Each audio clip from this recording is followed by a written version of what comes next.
All right, here we are. It's May 24th, I believe, coming up on Memorial Day weekend, and I'm sitting on Lissadell here at Hances Yacht Club, and I just want to do kind of an up-to-date. I think the last time I took video was back in April. So basically, I'm about, I think, halfway through the commissioning. Today's project is the cockpit drain, which I fixed back in March, or I thought I had fixed it. This one over here I also replaced and rebedded. Eventually I will have to get to do that one over again because it looks like hell, but this one was actually leaking, so that's the project I have to get done today. As you can see, well, I filled the lazarette back up a little bit, but this past weekend when I was down, the fuel tank is down there, it's diesel fuel. I sucked about 3 liters of fuel out, and it looked pretty good. I was kind of worried there was going to be all kinds of junk in there, and obviously it wasn't.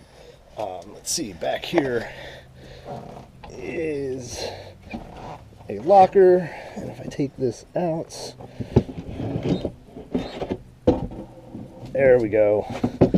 So that is the hot water heater. So this last episode I was talking about having to put those gray connections on the back, and they were half plumbed up when I came to her, and obviously I put it together and it was wrong, so then I had to take it all apart and put it back together. But in order to get there, you can't really get in from the top. It's too deep to get any purchase on anything. I had to crawl in there and kind of crawl around, and that took all freaking weekend. So that was not fun. I was able to get the canvas on a couple weeks ago.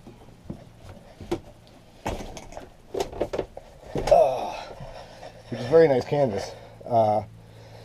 It's got leather reinforcements. Very nice. It probably costs more than what my other boat Pegasus is worth, to be honest with you. So this port here was leaking, hence the bucket. So I took this out last week, put silicone in, rebedded it, put it back together. The problem is some of these screws don't really bite on anything anymore. So I mean, it's in there, and there was 1 or 2 drips when I came down over the weekend, and I can live with 1 or 2 drips. I did order new screens, which are actually up at West Marine right now that I have to go up and pick up. This port over here does not leak, which is good. This hatch gets a couple drips kind of right in this area, on the table there. So, you know, it's not completely watertight. But this, I think it's fine, but if I have to rebed it next time, I'm going to take everything out, and then I'm going to epoxy all the holes shut so that I can get the screws to really bite on something. So you can see the interior here. You can see the black spots kind of here and there, and some brown spots, whatever. But I hit all of this really good with a not really a steam cleaner, but you know, one of these vacuums that uses hot water, and the engine exhaust from the thing running keeps the water hot, and it's supposed to help pull out all the grime and dirt and everything. And you could tell, I mean, these guys, that, not the guy that I got it from, but there's a couple gentlemen up at Northeast River Yacht Club that had her first. They must have smoked like chimneys down here, because you could just see it. It was all in the carpet, and then I replaced the VHF radio with one I bought down at Bacon, and it was like this color. You know, it was just nasty yellow. You could just tell it was cigarette funk. So anyway, so today's project, like I said, is the cockpit drain. I have that apart, drying out. I'm going to epoxy the hole with 2-part epoxy, just seal it up, and then later this afternoon, this evening, I'm going to put it all together with 4200 and hope that it takes and doesn't leak anymore. You can see the solar fans. This one's covered up, so it's not getting any light right now, but I replaced the solar fans that were in there, so we're getting a little more ventilation. I'm not 100% sure what I'm going to do. I have a plastic cover for one of the port lights over on Pegasus, which you can kind of see through the screen here. Pegasus is second one in there. Just a side note, the O'Day 28 on the right is my friend Tom's, and he's the one that got struck by lightning a couple weeks ago. You can see the blue tape on the hull. That denotes where the lightning came out. There's like 12, not necessarily holes, but D-lams where so there's not a hole on the inside, but there's a hole on the outside. So the energy traveled down through the fiberglass, through the ply, I guess, and the heat delaminated it, and then it shot out. So they've totaled that boat. I'm not sure what his plans are, though. He was talking about buying it back and then just trying to fix it himself, but yeah, we don't know.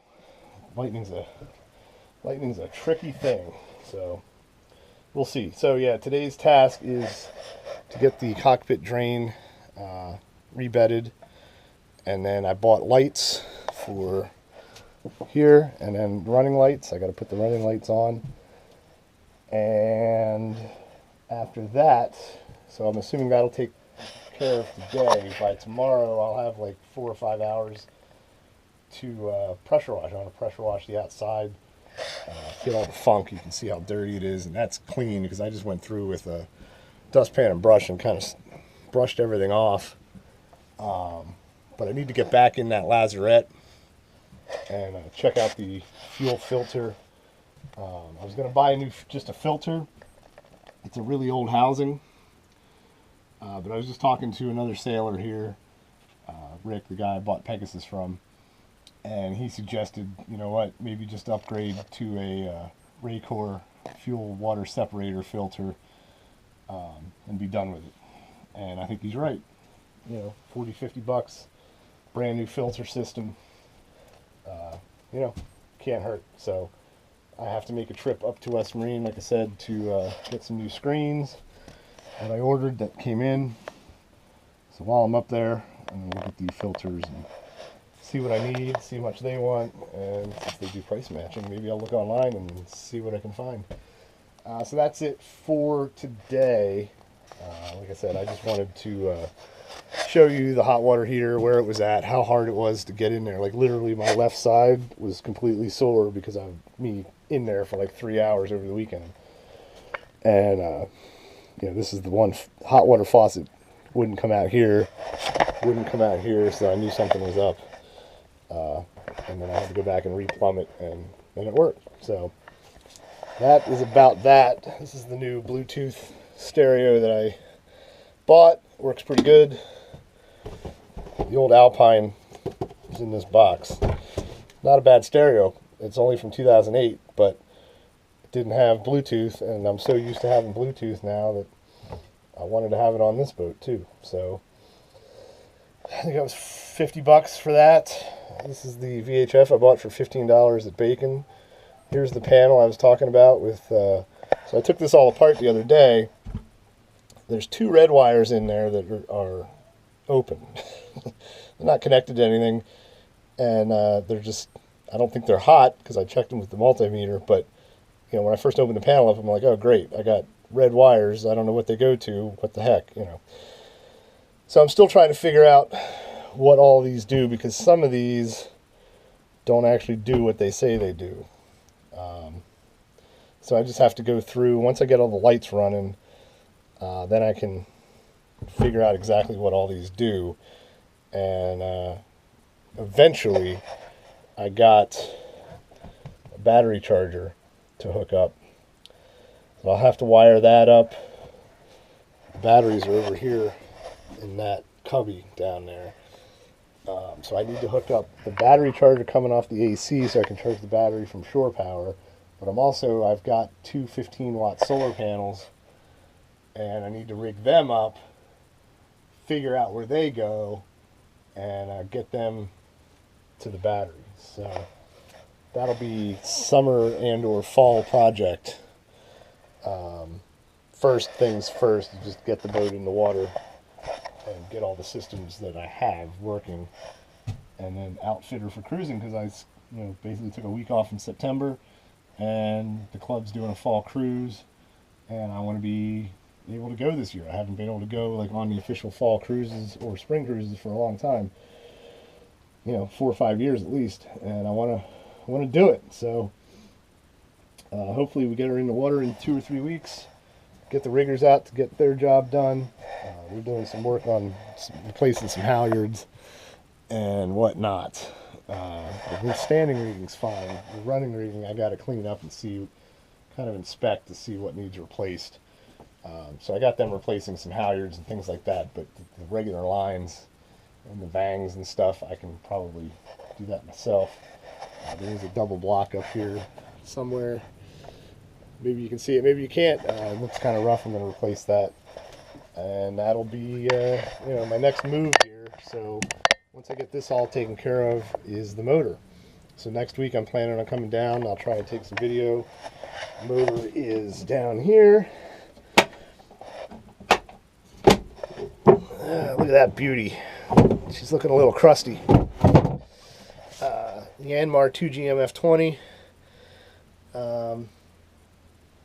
And again, I have to go through and kind of just verify where everything's at, check all the hoses. I have a kit with a new impeller, new filters, all that kind of stuff. Check the mounts. There's a little bit of surface rust on everything, and I don't know that that's necessarily a problem, but I gotta verify that all these bearings and stuff are good, and they may not be. I don't know. You'll see, they might be rusted shut. Hopefully they're not. So we'll see. We'll see how it goes. And I'm not sure. I'm not very comfortable with diesel engines yet. So I have a diesel engine book. I've got the manual right here, and I've got friends around who can help me out. So we'll see how it goes. It should fire up, but that's one of the risks you take with a free boat, is that maybe it won't fire up. Maybe there's something major wrong with it. I don't know. But we'll find out. And well, thanks for checking us out, and we'll catch you on the flip side.